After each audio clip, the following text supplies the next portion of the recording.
presenting my research project, which is a comparison of energy bugs for smartphone platforms.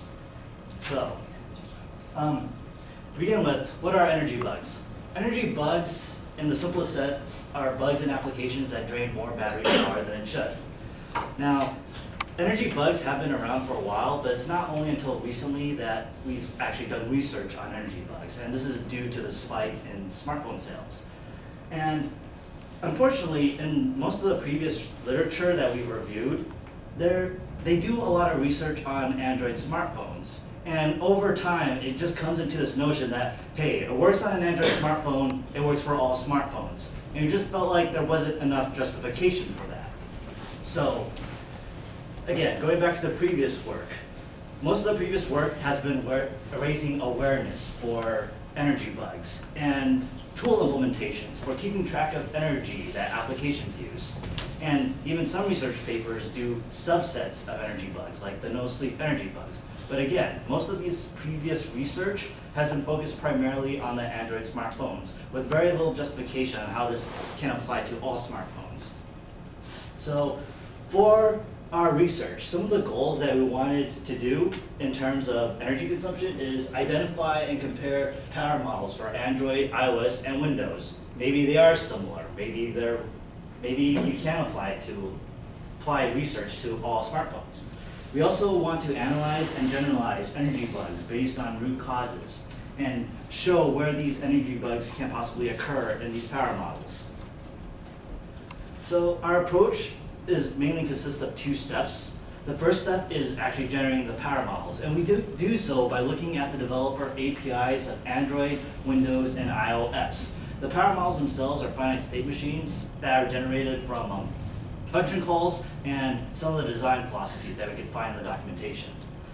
Then we go ahead and explore the bug repositories of forums of iOS and Windows, trying to sample a selection of energy bugs that we can find for 6 mobile apps that we've taken directly from our previous work. And we search through these bug repositories and forums using keywords such as battery, energy, drain, power, loss, and the name of the application that we're studying.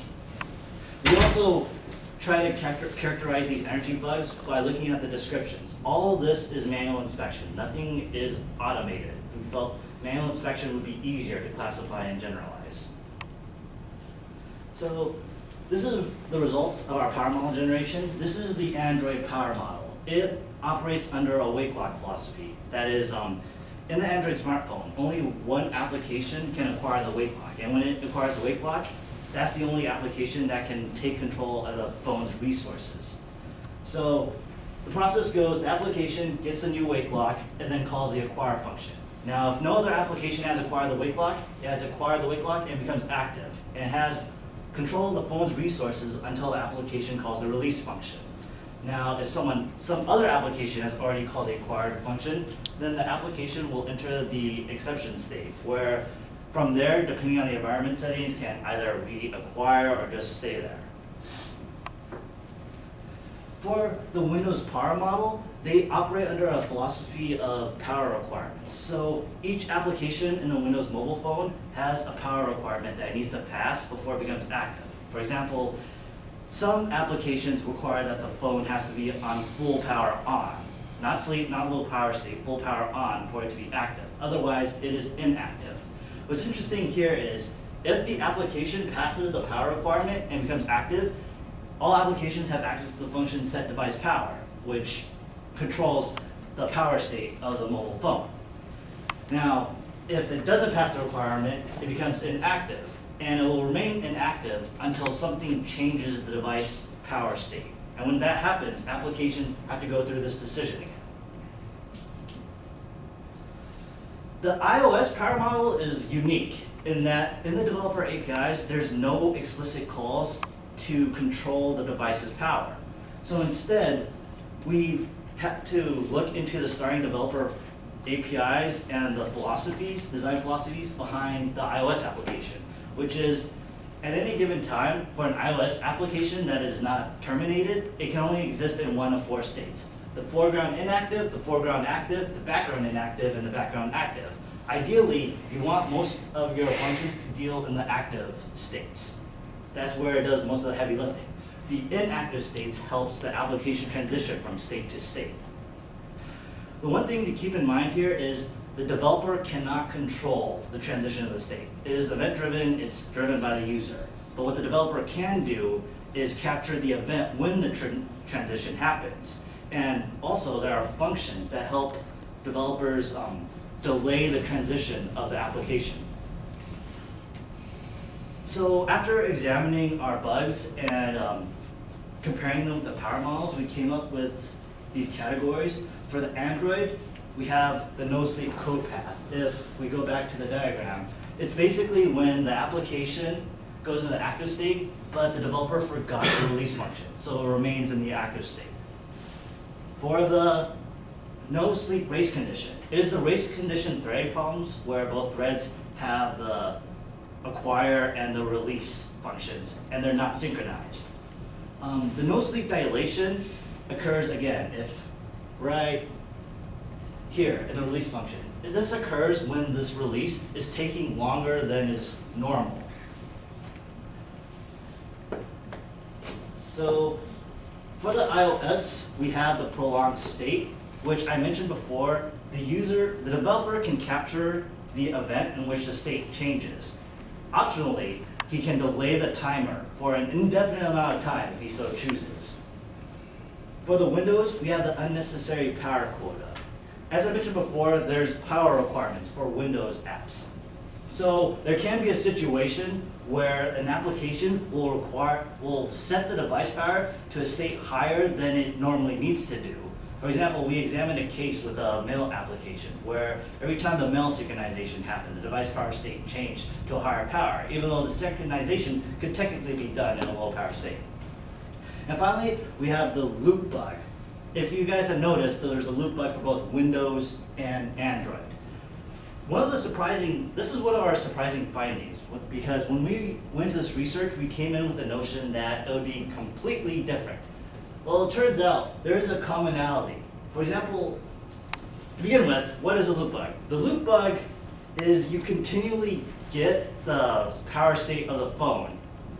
And if it doesn't equal some sort of value, keep checking, keep getting. And once you get the value, then do something. So if we take a look at both the Android implementation and the Windows implementation, in the Android implementation, it corresponds to a wait block value. There's different wait block values. So there can be methods where you're in this while loop and you keep checking the phone to see if it's a certain wait block value.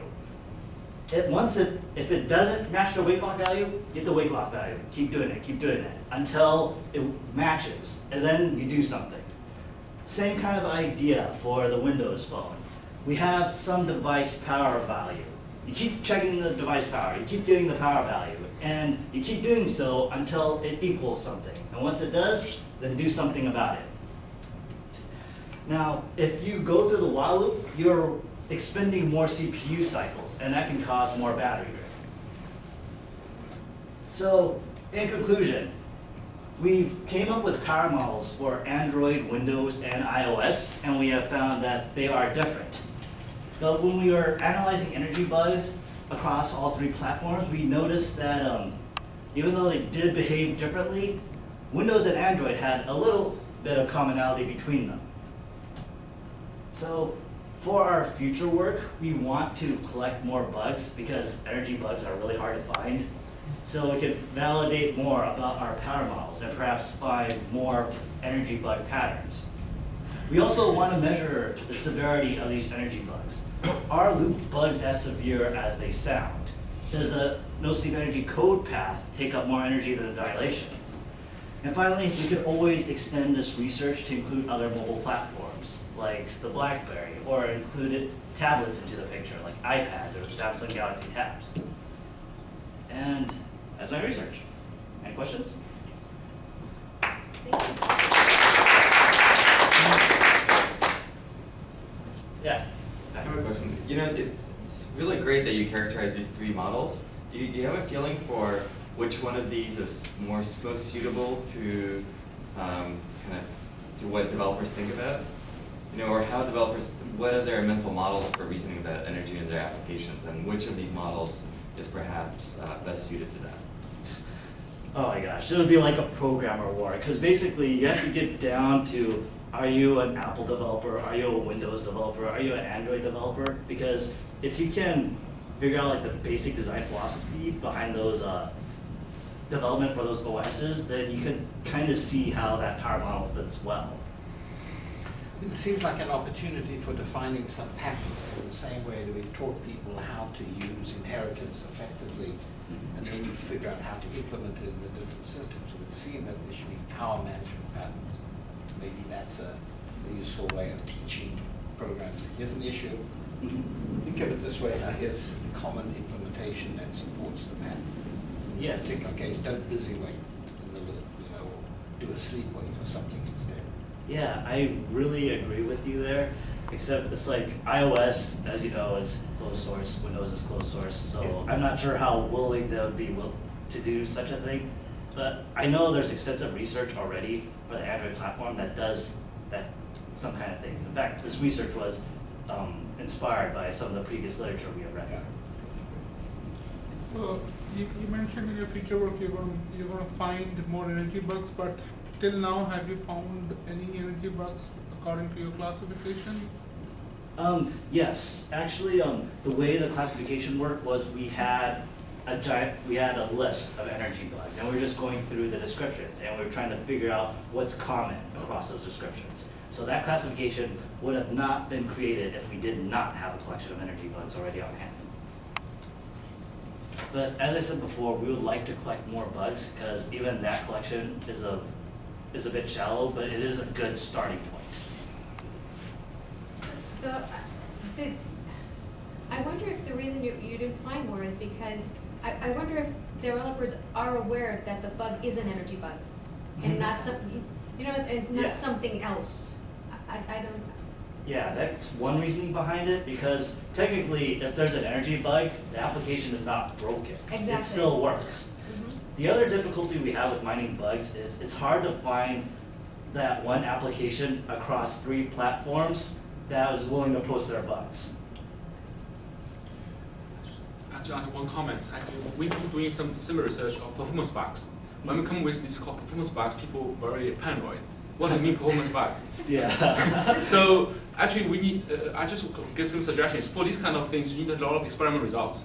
For example, you need to measure correctly the power meters on Android and iOS to give sufficient results. Otherwise, it's very hard to persuade them it is a bug. It might be Yes. routine. People just like to write this one. For example, like while loops. It's like a concurrent programming. You acquire rocks. So it's how you acquire rocks. It's a standard programming paradigm. Mhm. Yeah. So yeah, just some suggestions. Yeah, I definitely agree there. I think Good that talk. might- That's a really good. Oh, thank you. Let's thank the speaker again.